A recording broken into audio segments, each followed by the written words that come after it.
महात्मा गांधी आकाशवाणी दिल्ली, जो broadcasting house या प्रसारण भवन भी कहा जाता है, वहां वो गए थे। और अवसर था कुरुक्षेत्र में, जब शरणार्थी थे, भारत विभाजन का वो दौर, जब देश सांप्रदायिक आग में झुलस रहा था। उस समय सांप्रदायिकता की उस आग को कम करने के लिए, समाप्त करने के लिए गांधी जी प्रयत्नशील थे। किसी कारणवश कुरुक्षेत्र वो नहीं जा सके, तो उन्हें ये हमसे अनुरोध किया गया कि आप आकाशवाणी के स्टूडियो से 2 ढाई लाख 3 लाख का जो अपार जनसमूह शरणार्थियों का उनकी प्रतीक्षा में है, उन्हें संबोधित करें। और दोपहर के 3:30 बजे 12 नवंबर को राजकुमारी अमृत कौर, जो बाद में भारत की पहली स्वास्थ्य मंत्री बनी, उनके साथ वे वहां जाते हैं। और तकनीक को देख करके गांधी जी चमत्कृत हो जाते हैं।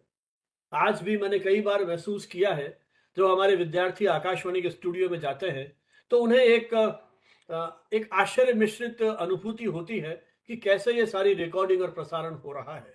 उस तकनीक को वो बहुत गहराई से देखने समझने का प्रयास करते थे। आप कल्पना कीजिए, 1947 का वो दौर, जब देश में आज़ादी से पहले 9 आकाशवाणी केंद्र थे और आज़ादी के बाद हमारे देश में 6 रह गए और पाकिस्तान में 3 चले गए।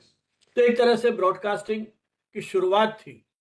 उस समय गांधी जी ने जैसे ही उस माइक को छुआ, तो उनके मुंह से निकला कि मैं इसमें एक जादुई शक्ति देखता हूं, ईश्वरीय चमत्कार है। तो आप देखिए, एक तरह से आकाशवाणी में, उस प्रसारण में, उन्होंने एक तरह से दैविक शक्ति का एहसास किया। और वहीं से उन्होंने, उसकी पूरी अपनी एक कहानी है, बहुत विस्तार से मैं नहीं जाऊंगा। उन्होंने शरणार्थियों को संबोधित करते हुए, दिवाली का दिन था, उनका यही कहना था कि आप दिवाली तभी मना पाएंगे, उसकी सार्थकता तभी है, जब एक दूसरे के साथ प्रेम और बंधुत्व के साथ हम रहें और इस विद्वेष को समाप्त करें। तो ये जो गांधी का पहला प्रसारण था, जब उनके प्रसारण के 50 वर्ष पूरे होते हैं 97 में, तब आकाशवाणी में कार्यक्रम किया गया था दिल्ली में। और वहां इस लोक प्रसारण सेवा की अवधारणा पर जब चर्चा हुई, तो सन 2000 में इस बात की घोषणा की गई कि देश भर में 12 नवंबर को गांधी के उस पहले और अंतिम प्रसारण, क्योंकि उसके बाद आप जानते हैं, जनवरी 48, 30 जनवरी को गांधी जी की हत्या हो गई थी। बहुत ही दुर्भाग्यशाली दिन था हमारे देश के लिए, तो देश के पूरे विश्व मानवता के लिए एक तरह से वो एक बहुत ही दुर्भाग्य और अफसोस का दिन था, जब गांधी जी हमारे हमें छोड़ के फिजिकली चले गए थे। तो ये, हालांकि गांधी जी आकाशवाणी से यूं प्रसारित होते रहे, खुद पहली और अंतिम बार गए थे। जो प्रार्थना सभा थी बिरला हाउस में, उनके जो प्रार्थनाएं थी, उनकी रिकॉर्डिंग की जाती थी, और वो वहां आकाशवाणी से प्रतिदिन रात्रि 8:30 बजे प्रसारित होती थी। और आज भी उनके वो जो भाषण है, संबोधन है, वो आकाशवाणी के आर्काइव्स में सुरक्षित हैं। जितना मैंने खोजबीन की है, इनका जो ये फर्स्ट जो उनका ये लाइव टेलीकास्ट था, उसके थोड़े से अंश आकाशवाणी के जो उनका यूट्यूब चैनल है, उसमें 2 ढाई मिनट का मुझे उसमें अंश मिला है। बाकी विस्तार से जानकारी उसकी नहीं मिली है। तो गांधी के उस प्रथम आगमन पे आकाशवाणी के, उस दिन को हम सेलिब्रेट करते हैं। और इसके माध्यम से, विशेषकर आज के दौर में, जब सभी तरफ बाजारवाद बढ़ता चला जा रहा है, वैश्वीकरण के साथ साथ जिस तरह से व्यावसायिक प्रतिस्पर्धा, चूंकि अब तो ब्रॉडकास्टिंग के क्षेत्र में 90s में जब सुप्रीम कोर्ट का निर्णय आया था कि आकाशीय तरंगों पर केवल सरकार का अधिकार नहीं हो सकता, ये सभी के लिए खुला है। तो जब इस तरह का डिसीजन आया, तो प्राइवेट प्लेयर्स की एंट्री होती है। और जब निजी वर्चस्व बढ़ने लगा प्रसारण के क्षेत्र में, तो आप जानते हैं किस तरह की प्रतिस्पर्धा, टीआरपी और कई तरह की प्रतिस्पर्धाएं होने लगी। तो जो ब्रॉडकास्टिंग है, क्या वो अपने उद्देश्य से कहीं भटकने लगी है, या किस तरह से हमने उस मीडिया को, गांधी ने तो मीडिया को सेवा, करुणा और प्रेम का पर्याय उस समय बताया था। और उन्होंने साफ कहा था कि जो मीडिया है, मीडिया शब्द भले ही उस समय प्रचलन में नहीं हो, लेकिन उनका मुख्य इशारा प्रसारण की तरफ था, कि किस तरह से प्रसारण आम आदमी की संवेदनाओं को उजागर कर सकता है। तो इस दृष्टि से गांधी का ये उद्बोधन बड़ा महत्वपूर्ण रहा था। तो आज के इस दौर में किस तरह से ये सारा प्रसारण में बदलाव आया है, इन सारे मुद्दों को लेकर के बातचीत करने के लिए, अपने अनुभव हमारे सामने प्रस्तुत करने के लिए, जैसा मैंने कहा कि आज हमारे साथ वो आवाज है जो लोगों के दिलों तक वर्षों तक पहुंचती रही, रेशमा खान जी। रेशमा खान एक ऐसा नाम है जो संवेदनशीलता, रचनात्मकता और ऊर्जा का पर्याय है। आकाशवाणी जयपुर से आप सहायक निदेशक कार्यक्रम के रूप में सेवानिवृत्त हुई हैं और साथ ही रेडियो पिंक सिटी में आप कार्यक्रम प्रमुख के रूप में भी अपनी सेवाएं देती रही हैं। तो इन पदों से आपकी सेवानिवृत्ति होती है, लेकिन उन्होंने आकाशवाणी जयपुर में एक लंबा प्रवास, लंबा सेवा काल के दौरान एक अपनी विशिष्ट पहचान बनाई है। रेशमा जी केवल एक प्रसिद्ध प्रसारक और पॉडकास्टर ही नहीं है, बल्कि एक बेहतरीन कहानीकार और ट्रेनर भी हैं, जिन्होंने अपने संवाद कौशल और मनमोहक आवाज में न जाने कितने श्रोताओं को प्रभावित किया है। जब मैंने ये जो अपना आज का कार्यक्रम का जो इनविटेशन है वो अपने स्टेटस पे डाला, तो आपके कई श्रोताओं ने और मेरे मित्रों ने, विद्यार्थियों ने मुझे मैसेज किए कि मैडम बहुत अच्छा बोलती हैं। तो आप समझ सकते हैं कि इन्होंने अपने श्रोताओं पर एक कितना गहरा प्रभाव छोड़ा है कि वो किसी न किसी रूप में अभी भी आपको याद कर रहे हैं। रेशमा जी ने 500 से अधिक रेडियो जॉकीज को एक ट्रेनिंग दी है, जो आरजेज हैं उनको ट्रेन किया है अपने आकाशवाणी का जो उनका एफएम चैनल है उसके माध्यम से। और एयर इंडिया के जो क्रू मेंबर्स हैं उनको भी एक इफेक्टिव स्किल्स और कम्युनिकेशन स्किल्स उसके बारे में आपने उनको ट्रेनिंग दी है। आकाशवाणी की बी ग्रेड ड्रामा आर्टिस्ट के रूप में भी आपने काम किया है और अभिनय और वाचन कौशल से अनेक कहानियों और नाटकों के जो विभिन्न चरित्र हैं उनको आपने एक तरह से जीवंत किया है। हिंदी, अंग्रेजी और उर्दू तीनों भाषाओं में आप पूरी दक्षता और क्षमता के साथ अपना लेखन करती हैं और अपने वक्तव्य आप अलग अलग मंचों पर देती रही हैं। और आकाशवाणी में रहते हुए विविध तरह के कार्यक्रम, चाहे वो संगीत से जुड़े हुए हों या अन्य तरह के कार्यक्रम हों, उन सबको आपको तैयार करने का अनुभव है। शिक्षा के क्षेत्र में भी आपकी जो पूरी यात्रा है बहुत ही प्रेरणादायक और महत्वपूर्ण है। बीएससी, उसके बाद जर्नलिज्म और उसके बाद अंग्रेजी और इतिहास में अपनी पोस्ट ग्रेजुएट डिग्री भी आपने प्राप्त की है। सोफिया गर्ल्स कॉलेज अजमेर, एक प्रतिष्ठित कॉलेज देश भर में जिसकी अपनी पहचान, वहाँ की आप ग्रेजुएट हैं। तो एक प्रकार से शिक्षा, सृजन और संवेदनशीलता के जो मूल्य हैं उसको आगे बढ़ाने में आपका महत्वपूर्ण योगदान रहा है। अनेक पुरस्कार, सम्मान आपको प्राप्त कर चुके हैं अपनी प्रसारण सेवाओं के लिए, उसमें विशिष्ट योगदान के लिए। आपके आलेख और साक्षात्कार देश के अनेक प्रतिष्ठित पत्र पत्रिकाओं में अनेक बार प्रकाशित प्रसारित हुए हैं। सृजन, अभिव्यक्ति और नेतृत्व, इसकी एक तरह से आप पर्याय हैं। जैसा मैंने कहा कि आपकी आवाज न केवल रेडियो तरंगों पर गूंजती है, बल्कि अपने श्रोताओं के दिलों की गहराइयों में भी आपने अपनी अमिट छाप छोड़ी है। रेशमा जी का जो अनुभव रेडियो उद्योग के साथ रहा, रेडियो इंडस्ट्री के साथ रहा और आज के दौर में जब आप सेवानिवृत्त हो गई हैं, उस पूरी यात्रा को आपने एक तरह से जिया है। क्या कुछ आपके अनुभव हैं, अनुभूतियां हैं, हमारे साथ साझा करने के लिए आज के इस ऐतिहासिक दिन पर मैं उन्हें आमंत्रित करता हूं। रेशमा जी। नमस्कार संजीव भानवत सर, आप हमारे गुरु रहे हैं। Hello, good evening Priyanka, assistant professor, and आप दोनों के सामंजस्य से आपसी सहभागिता में ये प्रोग्राम हो रहा है। और भानवत सर, आपने जितना अच्छा इंट्रोडक्शन मैंने आपको अंग्रेजी में भेजा था और उसको आपने इतने खूबसूरत हिंदी के शब्दों के ताने बाने के साथ पेश किया, तो जो मैं इतनी सी थी उसको आपने इतना बड़ा कर दिया। तो आपके इतने प्यारे उद्बोधन के लिए और मेरे इंट्रोडक्शन के लिए पहले तो मैं आपको नमस्कार करती हूँ, थैंक यू बोलती हूँ कि आपने मुझे इस काबिल समझा और अच्छा मेरे रेशमा इंट्रोडक्शन जी, इतने एक मिनट और लूंगा आपका। एक छोटी सी जी गलती उस भावावेश में मुझसे हो गई। हम जी हमारे जो अतिथि हैं उनका ई बुके से स्वागत करते हैं, क्योंकि ये मंच फिजिकल नहीं है, हम एक वर्चुअल मंच पर बातचीत कर रहे हैं। तो जी हमारी ये कोशिश भी होती है कि हम, कोशिश क्या मतलब एक परंपरा है कि हम ई बुके से स्वागत करते हैं। तो एक बार फिर प्रियंका से कहूंगा कि वो ई बुके से आपका स्वागत, अभिनंदन करें और फिर आपकी ये जो संवाद है वो जारी रहेगा। जी जी जी सर, बिल्कुल।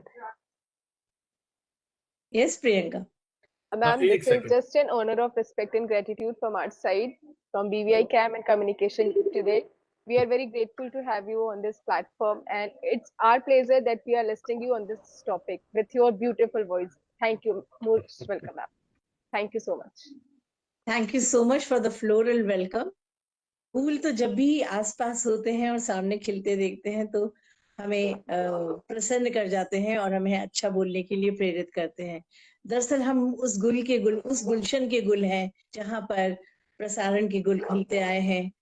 आकाशवाणी, जिसे मैं हमेशा कहती हूँ कि वो ब्रॉडकास्टिंग की दुनिया में एक भीष्म पितामह सी हैसियत रखता है। बहुत से चैलेंजेस आकाशवाणी के सामने आए, लेकिन आकाशवाणी कभी दबा नहीं।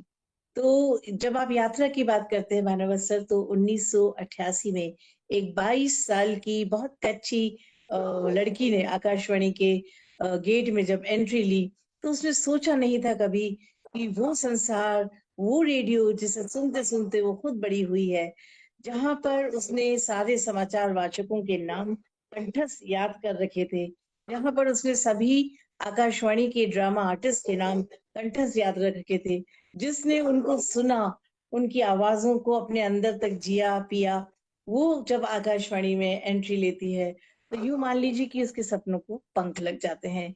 आकाशवाणी एक ऐसी प्यारी संस्था है जहां कच्ची मिट्टी की तरह हम आते हैं, और हमारे जो दिग्गज प्रसारण कर्मी रहे हैं, चाहे वो हमारे स्टेशन डायरेक्टर्स हों, चाहे वो हमारे प्रोग्राम ऑफिसर्स और प्रोड्यूसर्स हों, या फिर हमारे साथी हों, वो लोग सब आपको इतनी अच्छी तरह से तराशते हैं।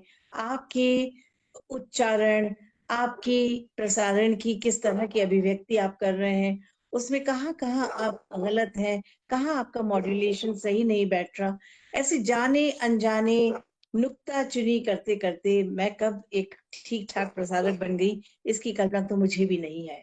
आप सोच लीजिए कि लगभग 38 साल आकाशवाणी का सफर मेरा रहा, और मैं आज श्रोताओं इस मंच से, भानुवत सर के मंच से, और प्रियंका जी ने मुझे यहाँ जो आमंत्रित किया है, मैं आपको सबसे पहले लोक सेवा प्रसारण दिवस की बहुत सी शुभकामनाएं देती हूँ। बहुत ही अच्छे तरीके से आपको भानुवत सर ने समझाया है कि महात्मा गांधी की आकाशवाणी के स्टूडियो में आमद ऐसी रही कि फिर हमने आकाशवाणी ने कभी पीछे मुड़कर नहीं देखा। जिस इंसान ने, जिन्हें हम बापू कहते हैं, जिनका हम सम्मान करते हैं, जिस इंसान को उस माइक का मैजिक फील हो गया, तो आप सोच सकते हैं कि वाकई में कुछ तो बात है आकाशवाणी के माइक में। यूं हजारों माइक आप हाथ में पकड़ते हैं, लेकिन जिसने आकाशवाणी के माइक को थामा, वो मास्टर ऑफ वॉइस बना। क्योंकि आकाशवाणी के माइक को थामने के लिए एक अलग हिम्मत चाहिए, एक अलग ऊर्जा चाहिए। हम जो अपने आप को 30 मार खां समझते थे और सोचते थे कि हम तो अपने स्कूल कॉलेज में दबंग स्टेज पर बोलते थे, माइक क्या चीज है, लेकिन जब हम आकाशवाणी के माइक के सामने बैठे, तो आप यकीन नहीं करेंगे कि 30 सेकंड तक मैं कुछ भी ना बोल पाई। तो ऐसी हिम्मत बटोर के और फिर नमस्कार श्रोता कहना, ये भी एक मेरे लिए बहुत बड़ी चुनौती थी। तो आकाशवाणी का माइक वाकई में एक मैजिकल माइक है, और इसे होल्ड करने से पहले आप ये देख लीजिए कि आप एक बहुत अच्छे पाठक रहे हैं, आप बहुत अच्छे श्रोता रहे हैं, और आप में बोलने की कला है, विचारों का मेला रचने की आप में क्षमता है, और विचारों से खेलना आपको आता है, शब्दों को बुनना आपको आता है, तब जाके कहीं हम आकाशवाणी की इस माइक को थामते हैं।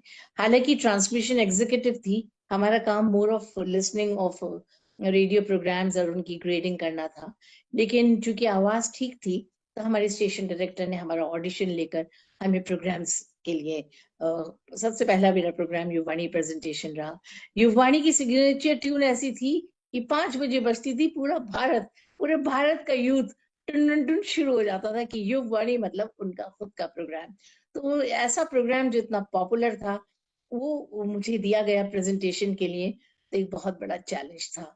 लेकिन चूंकि मैंने सोचा कि रेशमा खान अगर अब फेल हो गए, तो हम न जाने अपने सीनियर्स के विश्वास को भी ठेस पहुंचाएंगे, और हम शायद कभी फिर अच्छे प्रसारण कर्मी नहीं बन पाएंगे। मेरे लिए आसान नहीं था एक अच्छा प्रसारण कर्ता बनना, क्योंकि मैंने कहा ना कि सिर्फ ख्वाब देखने से, सिर्फ ये सोचने से, कल्पना करने से कि हम ऐसा बोलेंगे, हम वैसा बोलेंगे, नहीं। माइक के आगे जब तक आपने होमवर्क नहीं किया, आप फेल हैं। तो मेरा बचपन तो 8 बजे के समाचारों से, मेरे पापा जब रेडियो में, आकाशवाणी में समाचार सुनते थे, वो सुनते सुनते मैं बड़ी हुई। ये आकाशवाणी है, अब आप कृष्ण कुमार भार्गव से समाचार सुनिए, तो वो ट्यून, फिर हम अंग्रेजी के समाचार सुनते। Good morning listeners, this is Purti Sinha with the morning news.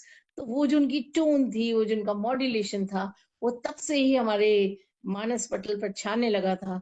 और ख्वाहिश होती थी कि कभी माइक आ जाए तो हम भी बोल पाए। और माइक जब सामने आया तो थोड़ी नर्वसनेस हुई, लेकिन फिर जब हमने अपने आप को थोड़ा सा इम्प्रूव किया, थोड़ा पढ़ना लिखना शुरू किया, अपने गुरुओं को गुरु मान के उनसे प्रसारण की जो भी छोटी छोटी बारीकियां हैं वो सीखी, तब कहीं जाकर हम ठीक ठाक प्रसारण करने लगे। तो ये तो छोटी सी प्रसारण यात्रा मैंने इसलिए शेयर की है श्रोताओं और व्यूअर्स, कि आप भी अगर रेडियो और टीवी की दुनिया में आना चाहते हैं तो पहले तो ये मान लीजिए कि ये जो माइक है, चाहे वो आकाशवाणी का हो, दूरदर्शन का हो, या फिर कोई भी अन्य माइक, तो ये जो माइक फोबिया है ये बचपन से ही अगर आप माइक पकड़ लेते हैं तो धीरे धीरे स्वतः ही दूर हो जाता है। फिर दूसरी बात कि माइक को पकड़ने के बाद आप बोलेंगे क्या, इसके लिए आपको पढ़ना है। Remember, those who read they lead. आपने जितना पढ़ा उतना आपके शब्दों में वो भाषण, वो भाषा परिलक्षित होगी। आपके भाव बहुत अच्छे से जिसको आप पहुंचाना चाहते हैं उस तक पहुंचेंगे। तो रेडियो की अगर बात करूं तो आप सोच लीजिए कि 1988 88 से लेकर 2025 तक में मैंने कितने सारे कलाकारों को देखा, उनके परफॉर्मेंसेस को रिकॉर्ड होते देखा, उनके साथ बैठकर उनके ब्रॉडकास्टिंग की सीरियसनेस को बुनते देखा। क्योंकि चाहे वो म्यूजिक आर्टिस्ट हो, चाहे वो ड्रामा आर्टिस्ट हो, चाहे वो सिंपल वार्ताकार हो, आकाशवाणी ने क्वालिटी के साथ कभी भी कॉम्प्रोमाइज नहीं किया। तभी हमारे अगर टॉकर्स की बात करें तो हमारे पास संजीव सर के जैसे प्रोफेसर्स, न जाने कितने यूनिवर्सिटीज के काबिल प्रोफेसर्स, हमारे समाज के काबिल वक्ता, जो करंट अफेयर्स पर भी बात कर सकते हैं, जो सामाजिक मुद्दों पर भी बात कर सकते हैं, जो गोष्ठियों में एक शेर की तरह दहाड़ सकते हैं। ऐसे ऐसे नगीने चुनकर आकाशवाणी लेकर आता और फिर कहीं एक संगोष्ठी एक खिचड़ी की तरह पकती, राइट। और ऐसे ही विचार गोष्ठियों के बाद कवि गोष्ठियों का दौर।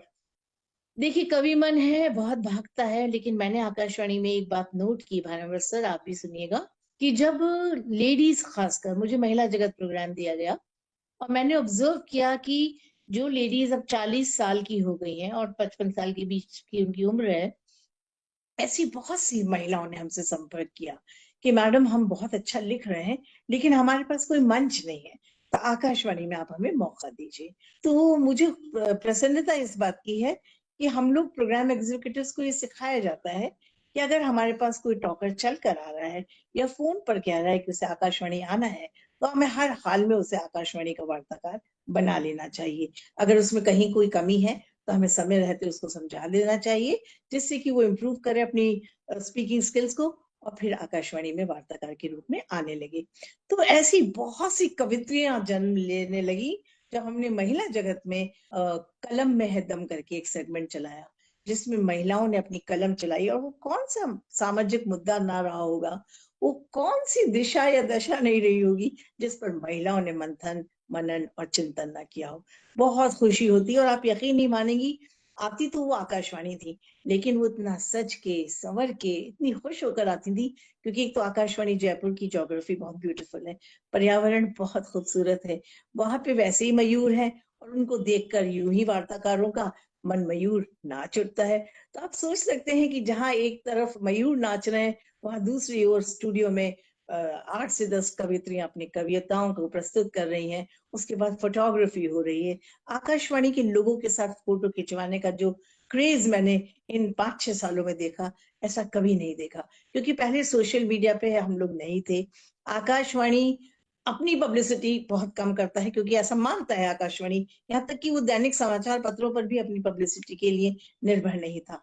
वो अलग बात है कि पत्रकार, अखबार ये समझते थे कि आकाशवाणी की जो भी गतिविधि है वो सांस्कृतिक गतिविधियां पब्लिक तक पहुंचनी चाहिए। और यही कारण था कि जब भी हमारे कॉन्सर्ट्स होते थे, जिसमें हमारे बड़े बड़े artist, a great top great artist perform करते थे, तो उनका एक बढ़िया हाफ पेज कवरेज हमारे आकाशवाणी के कॉन्सर्ट्स का आता था, जिसे लोग पढ़ते थे और समझते थे कि आकाशवाणी से स्टूडियो में ही नहीं, बाहर भी मंच देता है आर्टिस्ट को। और अब अगर आकाशवाणी जयपुर के सर और प्रियंका आप सुन रहे हैं और बाकी व्यूअर्स भी हमको देख रहे हैं और सुन रहे हैं, हम आपको बताएं कि जयपुर तो खजाना रहा है। कौन सी ऐसी कला है जिससे हमारा जयपुर केंद्र जुदा रहा हो?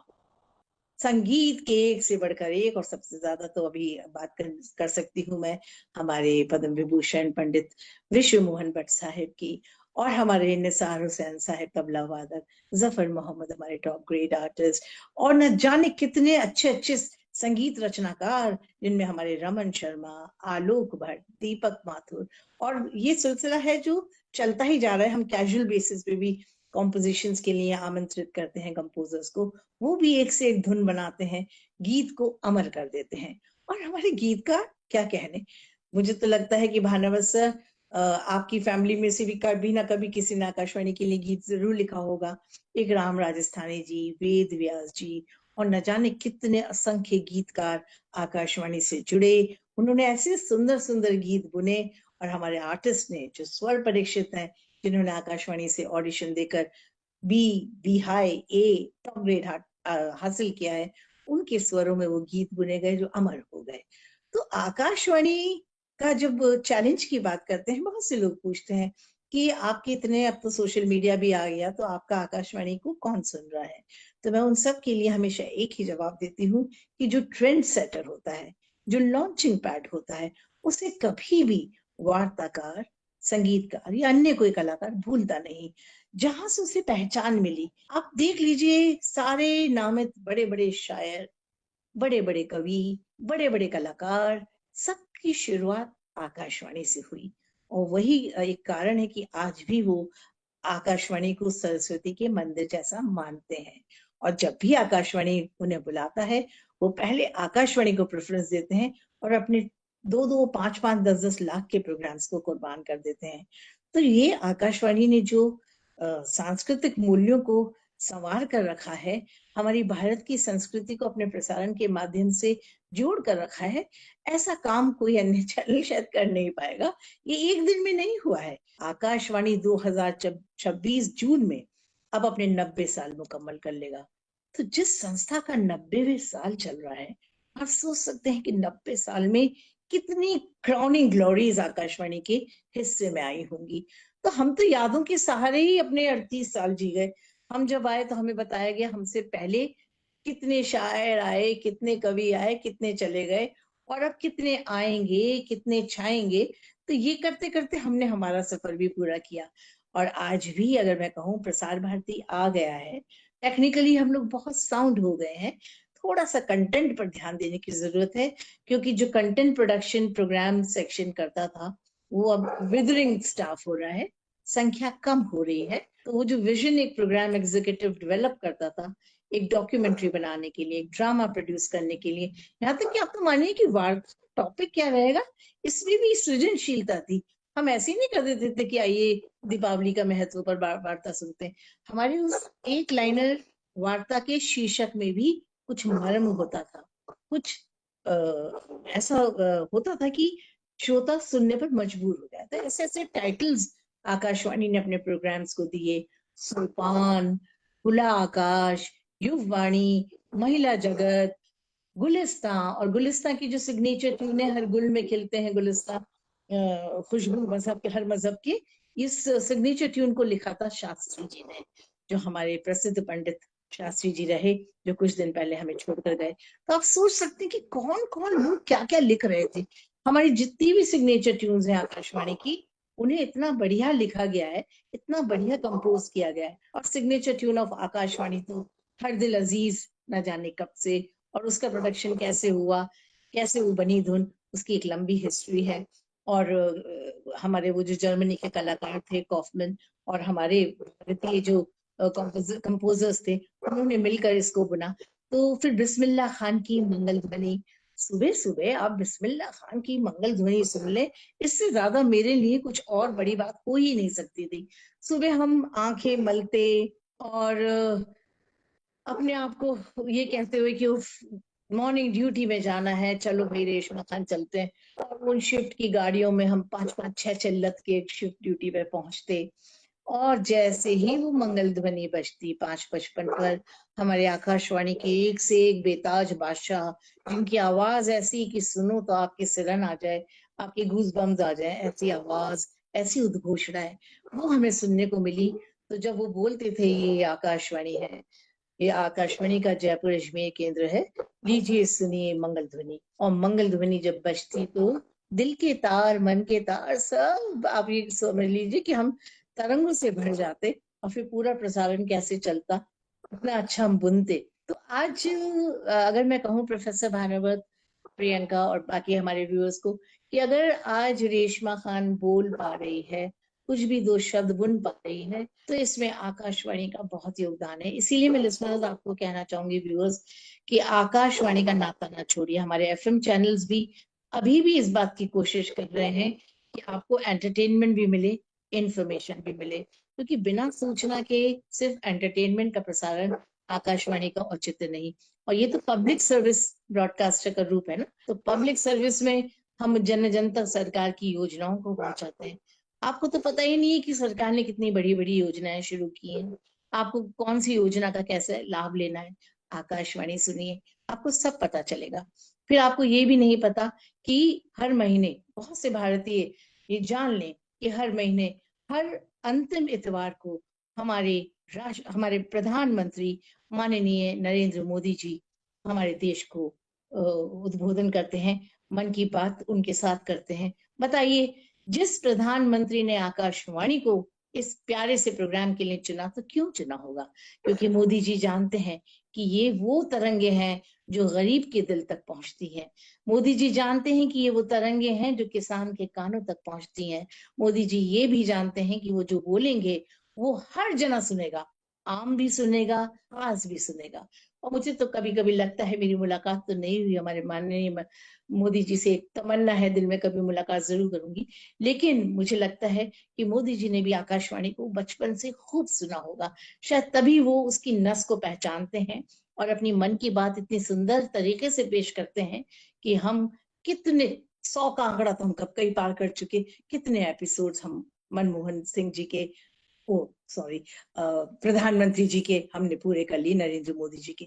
तो कहने का मतलब ये है कि जिस देश के प्रधानमंत्री ने आकाशवाणी को एक माध्यम की तरह चुना अपने मन की बात करने के लिए, तो हम इस बात से बहुत उत्साहित हैं। और मुझे लगता है आकाशवाणी के लिए ये फख्र की बात है।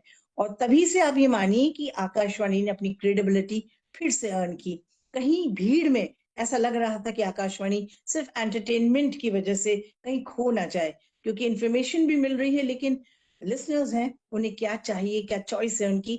तो हो सकता है कि वो एफएम, प्राइवेट एफएम्स की ओर बढ़े। और वैसे भी हमारा किसी भी प्राइवेट एफएम से कोई कंपटीशन नहीं है, वो अपना काम बहुत अच्छे से करते हैं, नए बच्चे हैं, नई उमंग और नई तरंग के साथ वो अपने प्रोग्राम्स को पेश करते हैं।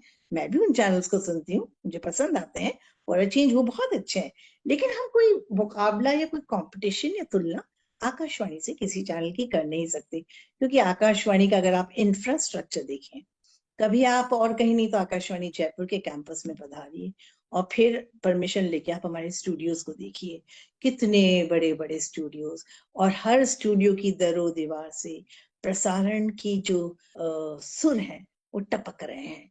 ऐसा लगता है कि इस दरो दीवार से कोई गजल बज रही है, इस दरो दीवार से कोई खूबसूरत फिल्मी गाना बज रहा है। रहा सवाल लिसनर्स का, तो आकाशवाणी ने अगर लिसनर्स को जीता तो फरमाइशी कार्यक्रम के माध्यम से। हमारे फरमाइशी कार्यक्रम उस जमाने में भी उतने ही पॉपुलर थे जितने आज हैं। आज हमारे श्रोता हमें मेल करते हैं, व्हाट्सएप मैसेज देते हैं, देकर अपनी फरमाइश सुनते हैं, या फिर एफबी पेज पर लाइव हमें बताते हैं कि वो कौन सा गीत सुनना चाहते हैं। तो ये जो गीत सुनने की तमन्ना आकाशवाणी ने सालों साल से श्रोताओं की पूरी की। तो आप बताइए, जब आप अपना नाम, जैसे मैं हूँ, आज मैं आकाशवाणी में नहीं, लेकिन मुझे पता है कि कल मैं कोई कार्यक्रम अगर करने गई और मैं उस प्रोग्राम को रिकॉर्ड करूंगी तो सुनूंगी, क्योंकि उसमें बकायदा कहा जाएगा, लीजिए सुनिए ये वार्ताकार है रेशमा खान। तो जो नाम आपका जाता है ना आकाशवाणी के माइक्रोफोन के जरिए पूरे तरंगों के एटमॉस्फेयर में, तो आप समझ सकते हैं वो आपको एक अजीब खुशी देता है। तो जब हम आकाशवाणी में रहते हुए अभी भी इतने दीवाने हो जाते हैं अपना नाम सुनकर, तो एक लिसनर जो आम लिसनर है, जिसको कोई नहीं जान रहा है, उसका लोगों को पता चल जाए कि भाई नागौर से सोहन लाल है, तो वही राजा राम बिश्नोई जोधपुर से है, तो फला जी फला से। तो अपना नाम सुनकर, उस जगह का नाम सुनकर जहां आप रह रहे हो, लिसनर को एक अजीब, एक अलग तरीके का की खुशी मिलती है और उनका उत्साह दुगना हो जाता है। फिर कंपटीशन लग जाता है। आज से ज्यादा श्रोता तो कहते ही रह जाते हैं हमारा नंबर नहीं मिलता, हमारा मैसेज नहीं पढ़ा जाता। तो ये जो रेडियो के लिए पागलपन अभी तक बरकरार है, मैं तो पागलपन ही कहूंगी, जुनून जिसे मैं कह सकती हूँ, वो अभी तक भी बरकरार है। मैंने तो देख लिया कि 38 साल में इसमें कहीं कमी नहीं आई। एफएम चैनल्स आए तो हमने भी आकाशवाणी को थोड़ा सा बदला। हमारे स्टेशन डायरेक्टर्स ने FM radio pink city parallel 2002 में शुरू किया। गोविंद वर्मा सर थे हमारे स्टेशन डायरेक्टर, जिनका ब्रेन बेबी, ब्रेन चाइल्ड आप कह सकते हो, एफएम रेडियो पिंक सिटी। और एक से एक बढ़िया प्रस्तुतिकरण, बहुत अलग तरीके से प्रस्तुतिकरण। और ये जो रूटीन की अनाउंसमेंट्स होती हैं, ये आकाशवाणी है, अब आप ये वार्ता सुनिए, वार्ता का विषय है फला फला। इससे हटकर हमने एफएम में अपनी स्टाइल को बदला। हमने आरजेस को उसी तरह से ट्रेन किया कि वो गुफ्तगू करें, है ना, टू वे ट्रैक हो, इंटरेक्शन हो। हम आपसे बात करें, आप हमसे बात करें, तो फिर बात बन ही जाती है। रेडियो पिंक सिटी ने जब ये टू वे ट्रैक शुरू किया, फोन इन प्रोग्राम्स इनकलकेट किए अपने फिक्स पॉइंट चार्ट में, तो फिर रेडियो पिंक सिटी एक क्रांतिकारी कदम मैं मान सकती हूँ आकाशवाणी जयपुर के इतिहास में, जो अभी तक बहुत अच्छे से चल रहा है।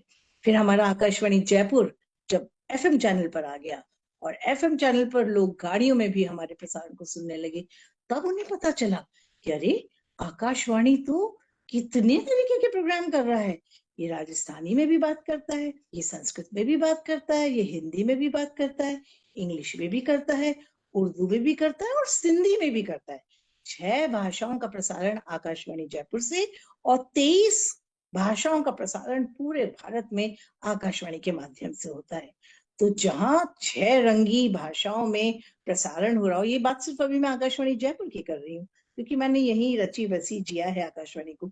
अगर आप इस पूरे को ले लें, पूरे कंट्री के आकाशवाणी केंद्रों को ले लें, तो आप जानें कि कितना विस्तृत रूप है इसका, और कितना अथाह समुंदर है।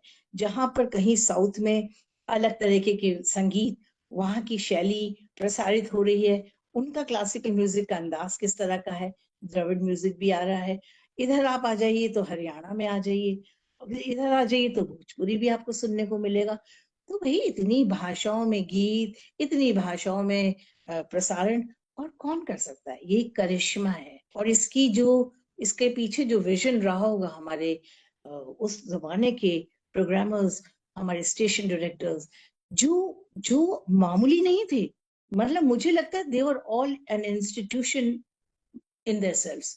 क्योंकि जब हम उनसे बात करते थे तो हम देखते थे वो तो चौपाइयां भी यूं ही बोल जाते हैं, शायरों के शेर भी यूं ही बोल जाते हैं, और इंग्लिश के भी उनको पूरा ज्ञान है, उर्दू में भी वो उतने ही अच्छे हैं।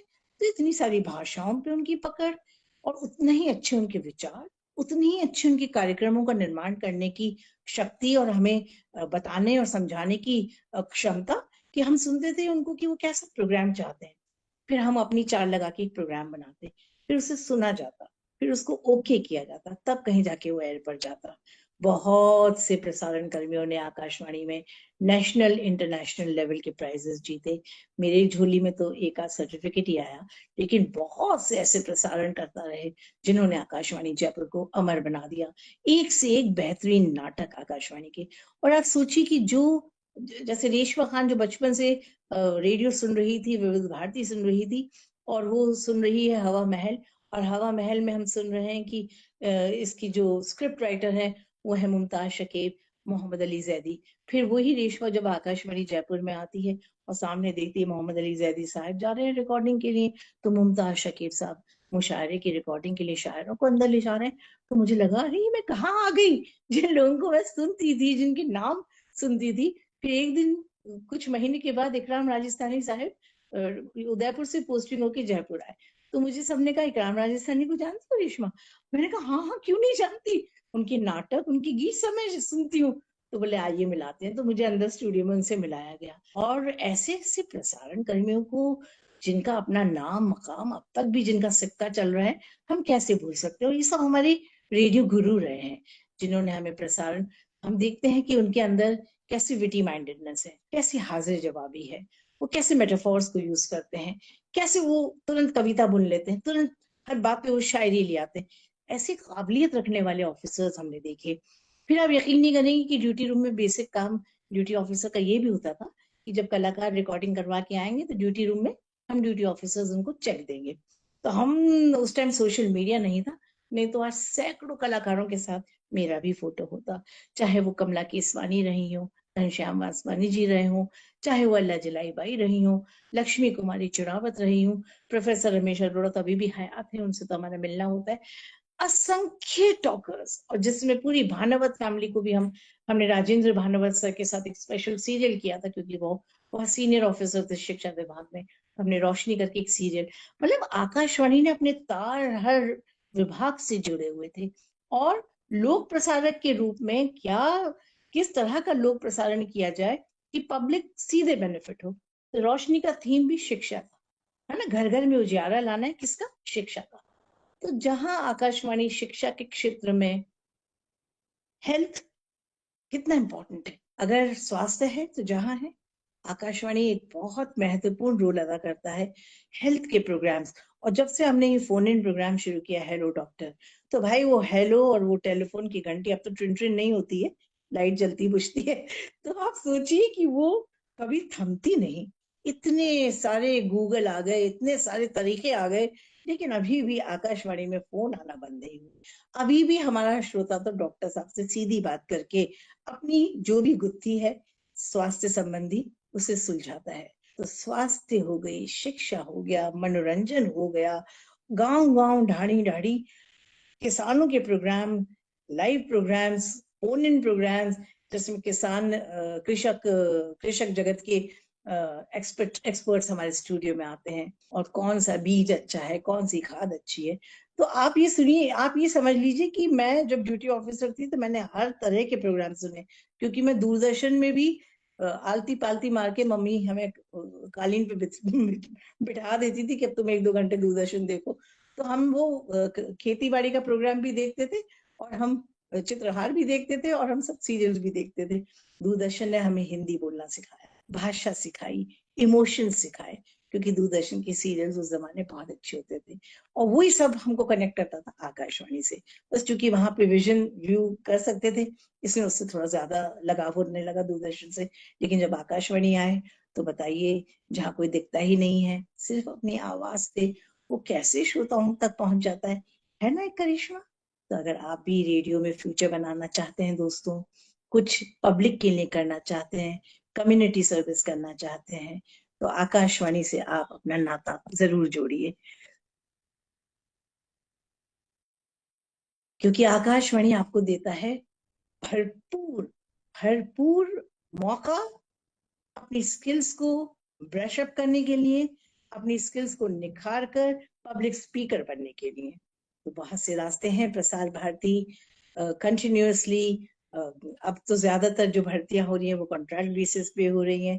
सरकारी तंत्र अब सिकुड़ता जा रहा है, तो नई सरकारी नौकरियां तो नहीं होंगी, लेकिन हमारी प्रसार भारती की कोशिश है कि यंग ब्लड को कैच किया जाए, जैसे आज की जो युवा पीढ़ी है वो प्रसार भारती से जुड़कर कैसा प्रसारण सुनना चाहती है, क्या क्या किस तरह के प्रोग्राम्स करना चाहती है। इस तरह के मौके हमारे आरजेस को और एंकर्स को दिए जाएंगे, और इसके लिए जाहिर सी बात है कि उनको बहुत अच्छी ट्रेनिंग भी दी जाएगी। तो संजीव सर, और वक्त है कि मुझे अपनी बात को अब समाप्त करना चाहिए? क्योंकि मेरे ख्याल आपको निकलना है, तो 5-7 मिनट अपन छोड़ देते हैं, मान लीजिए कोई सवाल जवाब हो, जी है ना, तो उससे कुछ और बात निकल जाएगी, है ना। जी जी। चलिए, बहुत बहुत आभार आपका। आपने अपनी स्मृतियों के खजाने से न जाने कितने सारे उदाहरण दिए, और जब आप अपने जीवन के 4 दशक के अनुभव सुना रही थी, तो मुझे भी आप आकाशवाणी के साथ मेरे ख्याल सितंबर 1973, जी आपने जिक्र किया 10 साल का लगभग समय हो गया है। तो न जाने कितने प्रसंग और कितने डायरेक्टर्स और कितने आपके पैक्स और ये सब याद आ रहे थे। जी गोपाल दास जी जैसे प्रबुद्ध प्रसारक जयपुर आकाशवाणी के निदेशक रहे, जो बाद में रिव्यूज लिखते थे। जी मुझे पता नहीं वो आपको उस समय का ध्यान है नहीं है, वो एक स्थानीय पत्रिका में, राजस्थान पत्रिका में जी और जब हमारे प्रोग्राम होते थे तो हम डरते डरते देखते थे कि आलोचना के शिकार तो नहीं हो गए कहीं। वो किस जी तरह से मतलब बड़ी बहुत ही सदी हुई स्मृतियों में जी 70 का वो 71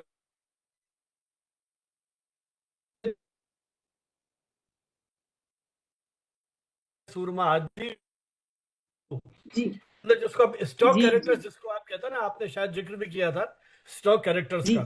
बाद में अनिल जी कुमार जी डायरेक्टर जब थे अपने यहाँ, उन्होंने तो पीएचडी किया इसी विषय के ऊपर, स्टॉक जी कैरेक्टर्स को जी लेकर के। तो ये तो मतलब जी अद्भुत यात्रा है। मन की बात की आपने बात की, मेरे ख्याल दुनिया में कोई ऐसा हेड ऑफ द गवर्नमेंट नहीं है जिसने रेडियो पर इतने लंबे समय तक अपने देश के नागरिकों से संवाद किया हो। और न जाने कितनी पीएचडीज हो गई हैं मन की बात पे। जी 4 पीएचडी का इवोल्यूशन तो मैं खुद कर चुका हूं। अरे अभी वाह देश में पता नहीं कितनी जगह हो रही होंगी। तो मन की बात अब आप देखिए कि कितना बड़ा विषय बन गया है और कैसे इससे पॉजिटिविटी का प्रसार हो रहा है। जो आपने सरकारी नीतियों की बात की, किस तरह से गवर्नमेंट पॉलिसीज को इम्प्लीमेंट करने के लिए और कैसे देश के साथ संवाद करता है प्रधानमंत्री, कितनी भाषाओं में बात हो रही है। संयोग से हमने कुछ ऐसे कलाकारों को अपने कार्यक्रम में बुलाया है जिनका नाम प्रधानमंत्री ने अपने उस कार्यक्रम में लिया था। उन जी तक पहुंचा, गोवा के एक कलाकार थे। कैसे प्रधानमंत्री का एक नाम लेने से उन कलाकारों का जीवन बदल गया, कैसे वो मतलब एक राष्ट्रीय अंतर्राष्ट्रीय स्तर पर उनकी पहचान बन गई।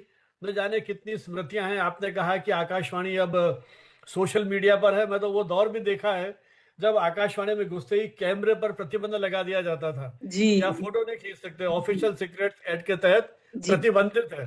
तो जी कई तरह के दौर जो हैं वो आकाशवाणी के थे। के भार्गव साहब का आपने नाम लिया, जी आपने तो बिल्कुल रोमांचित कर दिया मुझे। मुझे याद है के भार्गव जी का वो टेलीफोन, जब वो जयपुर आया और उनका फोन आया और उन्होंने कहा मैं के भार्गव बोल रहा हूँ, कृष्ण कुमार भार्गव। मैंने उनसे कहा साहब मैं तो आपको ढूंढ रहा हूँ बहुत समय से कि क्या बात हो गई। हम्म, आपकी वो किताब चाहिए, विश्व उच्चारण कोश।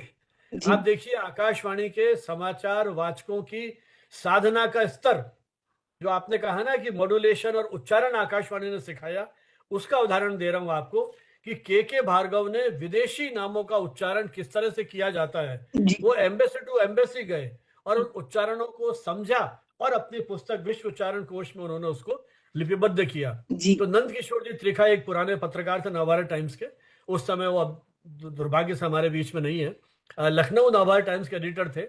उनके रेफरेंस से, मेरे अच्छे मित्र थे तो उनके रेफरेंस से वो आए थे और वो किताब मैंने उनसे खरीदी। फिर उन्होंने 50% डिस्काउंट दिया था मुझे।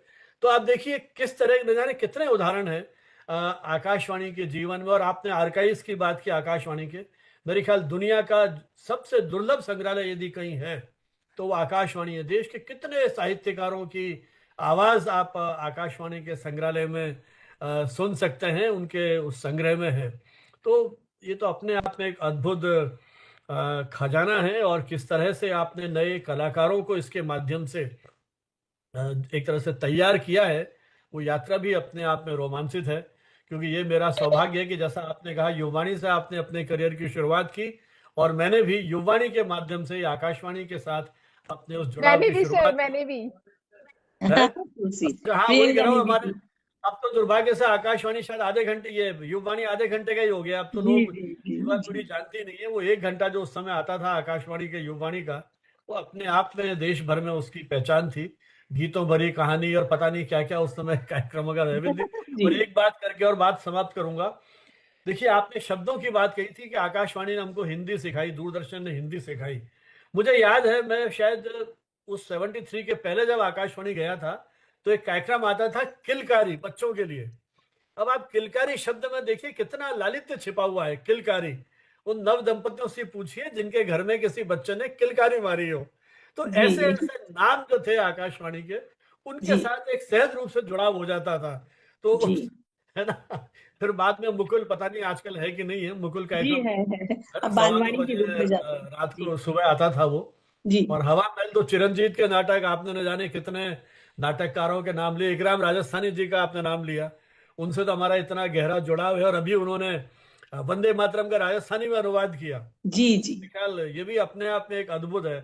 और उनके तो जो गीत हैं वो लोकगीत की तरह से लोकप्रिय हो रहे हैं। जी तो बिल्कुल। निश्चित रूप से आकाशवाणी की अपनी बहुत बड़ी भूमिका है। तो लोक प्रसारण सेवा दिवस पर आपने आकाशवाणी को याद किया, इतने सारे प्रसंगों को सुना करके उस पूरी परंपरा को। और ये सही है कि हमारा दुर्भाग्य है कि वो जो परंपरा है धीरे धीरे उसके सामने अनेक चुनौतियां आ गई हैं। जैसा मैंने कहा, वाणिज्यिक प्रसारण है, आपने कहा रिक्रूटमेंट नहीं हो रही हैं, प्रमोशंस की कई तरह की चैलेंजेस, वो बहुत सारे हैं, वो विस्तार से कभी उसकी, वैसे तो हमने हमारी जो पहले की वेबिनार से उनमें सारे मुद्दों पर कहीं ना कहीं बात की है। और मेरे ख्याल आकाशवाणी इस समय डिजिटल उसमें अपने आप को उन्होंने तैयार किया है आधुनिक संदर्भों में। और जो आपने नाम की बात की, हम जब पढ़ते थे तो फरमाइशी गीत में यदि नाम आ गया तो हमें लगता था मोहल्ले में सेलिब्रिटी हो गए हम। जी जहां निकलते तो लोग कहते थे आपका नाम रेडियो पर सुना। वो दौर भी हमने महसूस किया है। अब तो जी आप फोन इन कर दिया है, फोन पे ही हम सब गाने सुन लेते हैं, एक क्लिक के ऊपर वो गाना अवेलेबल है। लेकिन वो जो रोमांच उसके साथ जुड़ा हुआ था, वो तो मुझे लगता है कि जो हमारी पीढ़ी के लोग हैं वो शायद उसको महसूस कर पाएंगे। मेरे पिताजी की जब पहली टॉक थी उस समय रेडियो नहीं था घर में, पड़ोसी के यहाँ सुनने गए थे। लाइसेंस अच्छा प्रणाली हमने देखी है रेडियो की, जब जी लाइसेंस लेने के लिए पोस्ट ऑफिस जाना पड़ता था। तो न जाने जी कितने प्रसंग हैं। चलिए, आपका बहुत बहुत आभार। इसके पहले की कोई, चूंकि आपके पास समय की थोड़ी कमी है, लेकिन अपन दो तीन प्रश्न ले सकते हैं, इतना समय है। लेकिन उसके पहले मैं प्रियंका जी से अनुरोध करूंगा कि वे आज के हमारे इस शाम को यादगार बनाने के लिए एक ई सर्टिफिकेट और ई मेमेंटो वो रेशमा जी को भेंट करें, जो हम जी उनको सर, व्हाट्सएप बिल्कुल पर। बिल्कुल। जी Ma'am, this is just an honor of gratitude and respect from our side, BVI CAM and Communication today in e-memento for you. Thank you so much You're it's most lovely welcome, ma'am. So good Ma'am, let me share an e-certificate as well. Thank you Ma'am, a e-certificate for you. Either we can share it the same on WhatsApp or on your email. Okay? Thank you yes so yes much, ma'am. Thank thank you, you ma'am. So much so चलिए, एक nice सूचना दूंगा कि हमारा जो अगला webinar है वो 15 जनवरी को है। 16 नवंबर हमारे यहाँ नेशनल प्रेस डे के रूप में सेलिब्रेट किया जाता है। तो हम उसकी पूर्व संध्या पर शनिवार, और समय थोड़ा सा बदला है उस दिन, डॉक्टर अम्बरीश सक्सेना जो दिल्ली में सार्क यूनिवर्सिटी है वहाँ वो प्रोफेसर हैं, उनसे हम संवाद करेंगे। और वो समय है उस दिन 4 बजे। तो शनिवार 4 बजे आप जुड़िएगा। लिंक अपना जो ये है यही है, और उसकी डिटेल्स हम आपको सोशल मीडिया पे साझा कर देंगे। और अब कोई प्रश्न किसी के मन में हो, कुछ पूछना चाहते हो तो सवाल आमंत्रित है, संक्षेप में। Meanwhile, I will request all the participants to kindly generate your certificate by tapping on the link I have shared in the chat box. Sir, I guess ma'am ने जिस तरीके से सारी चीजों को हाँ कवर किया है, दैट वाज मतलब मजा आ रहा था सुनने में. जी। जब रेडियो के किसी ब्रॉडकास्टर को सुने तो लगता है आंख बंद करके सुनना चाहिए, ताकि राइट उसकी जो राइट. वो अनुभूति है वो रेडियो, ऐसा ही वो लगेगा बिल्कुल वो कि रेडियो वाली ही फील आती है, बिल्कुल कि हाँ, हम रेडियो पे किसी पर्सनालिटी सोनू, को कोई सुन रहे सवाल? हैं. सोनू बिहार से हमारे साथ जुड़े हैं, कोई सवाल सोनू? सर, मैं हमारी आवाज जा रही है सर? बिल्कुल पहले आ तो रही जी है। सोनू जी. पहले तो सभी लोगों को धन्यवाद कि आप हमेशा कम्युनिकेशन टुडे के कार्यक्रम में हमेशा जब भी जोड़ते हैं बनावत सर, तो हमेशा एक नई चीज़ों को जानकारी मिलता है। और जब आकाशवाणी की बात करते हैं सर, तो आपको खुद ही पता है कि आपका ये जो बिहार में बैठा शिष्य है, मैं खुद ही उसे शेयर करते रहता हूँ। आज भले ही रेडियो ना हो, लेकिन लोगों के मोबाइल हाथों में मोबाइल हो चुका है, और वो सारी लिंक यूट्यूब के माध्यम से मिल जाती है। और मैं जब भी सुनता हूँ, मुझे लगता है कि प्राइवेट चैनलों से ज़्यादा तो मैं आकाशवाणी की ही दुनिया में रहता हूँ। भले मैं उसमें काम नहीं करता हूँ, मगर सुनता हूँ मैम। और जब भी सुनता हूँ तो मुझे नई नई चीज़ों को सीखने के लिए मिलता है, हमेशा सकारात्मक दिशा में। और जैसा कि सर ने लास्ट में बताया कि कई साहित्यकारों को भी मैंने जान पाया यहाँ से। एक किलकारियां जो सर आपने बता रहे थे, वो मैंने देखा है। एक दो बच्चे का प्रोग्राम मैंने सुना भी है, बच्चे कुछ कहानियां पाठ करते हैं, मैं सुनता हूँ उसे जब भी कान में लगाकर। तो ये लगता है कि नहीं, कुछ चीजों को मैं जान पा रहा हूँ। काश मैं इसे रेडियो में सुन रहा होता तो और ज्यादा बेहतर होता। तो ये महसूस होती है कि कमी, जब आप लोग जब बातें करते हैं सर आपस में, तो ये महसूस होता है कि वो दौर आपका क्या रहा होगा। काश उस दौर में हम लोग होते तो कुछ नई चीजों की अनुभूति होती। लेकिन आप लोगों से जो मैं नहीं, जानकर मैं सीखता आपको हूँ, ये रेशमा जी, ये जो सोनू है, ये इनका एक व्हाट्सएप ग्रुप है। इसमें ये आकाशवाणी पटना के जो समाचार बुलेटिन है वो रोज डालते हैं। तो सविता, वो अभी आपकी आपके यहाँ आरजे रही है और मेरी तो पीएचडी स्कॉलर रही है, सविता पारीक, वो आजकल वहाँ न्यूज एडिटर है पटना में, शायद आपको जानकारी हो। तो मैंने सविता को भी कहा था एक दिन कि हमारे एक विद्यार्थी हैं जो आपके सारे बुलेटिन जो है वो व्हाट्सएप पे डालते हैं। जी जी जी जी ये भी एक यात्रा बहुत है। अच्छा। अच्छा, आपकी बात सुनकर अच्छा लगा। चलिए। ठीक है प्रियंका जी, मेरे ख्याल आप वोट ऑफ थैंक्स, क्योंकि समय बिल्कुल है नहीं तो। Cool. हाँ, By this, I will present the vote of thanks for today. Thank you so much, ma'am, Miss Reshma Khan, ma'am, because आपने जिस तरीके से छोटी छोटी चीजों के रेडियो के बारे में बताया, आपने स्टार्टिंग में ही बताया कि जो हमारी जर्नी है रेडियो की, सबसे पहले मतलब अगर हम एक वॉइस ओवर आर्टिस्ट है, अगर हम डबिंग आर्टिस्ट है, ठीक है, या अगर हम आरजे हैं, तो सबसे पहले जो हमारा एक स्टेप होता है दैट इज युवा वाणी का प्रोग्राम करना। ठीक है, सो वो इनिशियली हमारा एक स्टेप है जो हम, मुझे लगता है सारे आर्टिस्ट ने एक स्टेप लिया होगा, और उसे एक्सपीरियंस करना एक अनदर लेवल का क्रेज होता है और एनर्जी होती है। बिकॉज मुझे भी याद है जब मेरा फर्स्ट डे था, I was wearing the bangles, I was wearing the earrings, और मैंने वो सारी चीजें उतारी बिकॉज वो छोटी छोटी आवाजें कैप्चर होती है।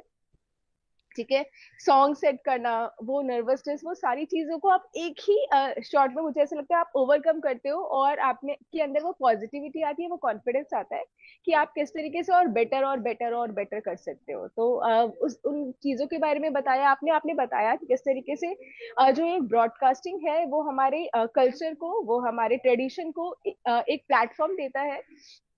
मुझे लगता है युवा वाणी के अंदर हम सारे इंस्ट्रूमेंट्स जो कहीं ना कहीं खो चुके हैं, हम उनको सुनते हैं, सितार, तबला, हम इन सारे प्रोग्राम्स को सुनते हैं लिटरली युवा वाणी के अंदर।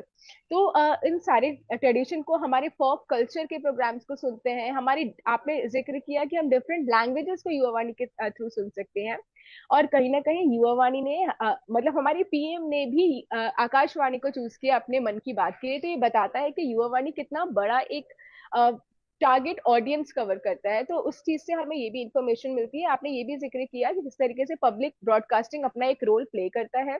आपने महात्मा गांधी की लेगेसी के बारे में भी बताया, और आपने ये भी बताया कि जो आकाशवाणी है वो नए ट्रेंड्स को भी अडेप्ट कर रहा है। आकाशवाणी के प्रोग्राम्स को यूट्यूब पे सुन सकते हैं। ठीक है, तो ये कहीं ना कहीं आकाशवाणी आज भी एक लाइमलाइट पे है, और लोगों की फर्स्ट चॉइस कहीं ना कहीं आकाशवाणी है।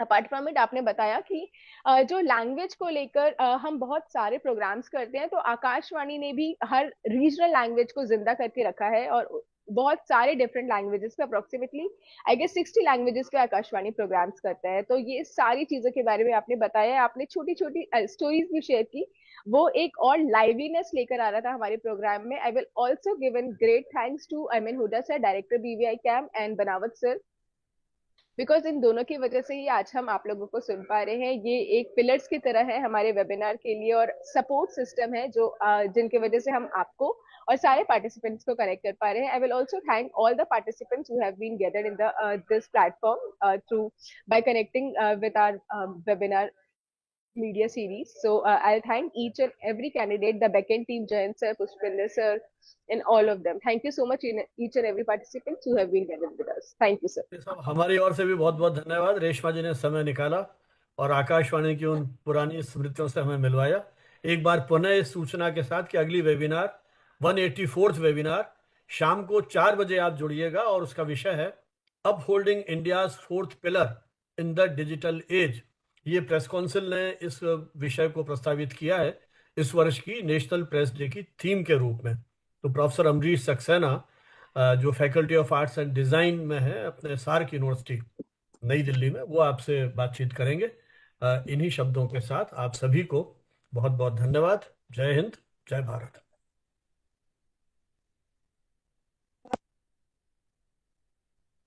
कुछ कह रही हैं रेशमा जी आप? मैम, अब आप लॉग ऑफ कर सकते हो। कुछ पार्टिसिपेंट्स हैं जिनके कुछ कहना चाहती हैं? Thank you so much. It was such an Thank you so much, interesting ma'am. session. कभी Thank you, दिल्ली आओ तो Bhanavat sir. प्लीज Thank मिलना you, Priyanka. Ma'am, and you are most welcome in BVI CAM as